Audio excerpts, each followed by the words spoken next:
Debbie and I are continuing our Friday roundup and our discussion of the southern border. Now, there's this interesting article about these three women from Texas. They're Mexican Americans. They crossed the border, I guess, 3 weeks ago, and they haven't been heard from. Gone. Now, normally I would not cover the story maybe, but what happened is this comes right on the heels of the kidnapping and then murder of a couple of Americans in Mexico. So something is going on here, and something that's not entirely new, but something that may be new in its scale. Well, okay, so just to clarify, there have been over 500 American citizens lost in Mexico in the last several years. 500. So there have been a lot.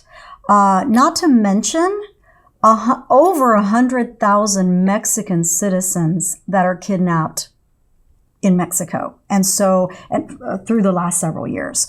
So again, this should not be tolerated. This is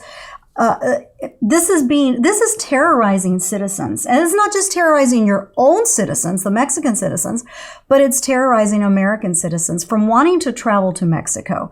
These women, I have to point out, are Mexican nationals. So they are Mexican citizens, but they lived in America. They lived in Texas, in the Valley.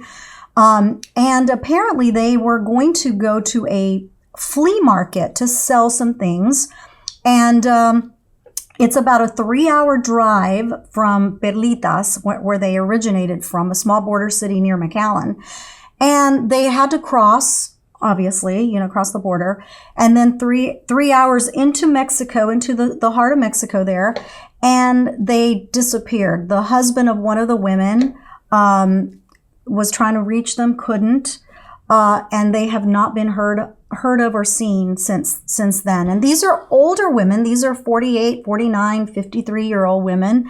So they're not young women. You would think that they would not be the type of women that the cartel would want to kidnap. So I just think that the cartels don't really care what the age or the ethnicity of the women are. It's been rumored that only Anglo citizens are ever really looked for. And the FBI puts out, a reward for information. I don't know about this in this case with these women, but according to the families, nobody really cares. I mean, this is a case where I have to say, by and large, these developing countries, India being a perfect example, people go missing all the time. And the only people who care are your own family. Because the government could care less. Well, yeah, we'll, fill out a form, give it to us, we'll take a look. But they don't actually go looking for these people. And sometimes they never turn up again. In fact, if you think about the premise of movies that we've seen where a guy falls asleep on a train, ends up in a different place, and his whole life is different as a result. Because the truth of it is, there's no system of retrieval. Yeah. I think one of the things about American exceptionalism, things that make America different, is that Americans care.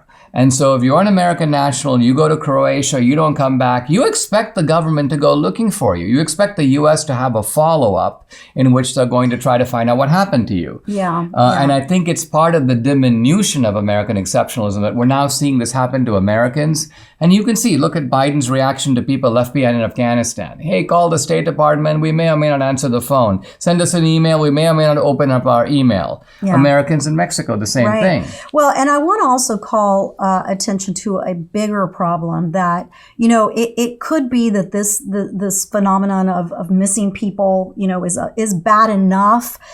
But these cartels terrorize people.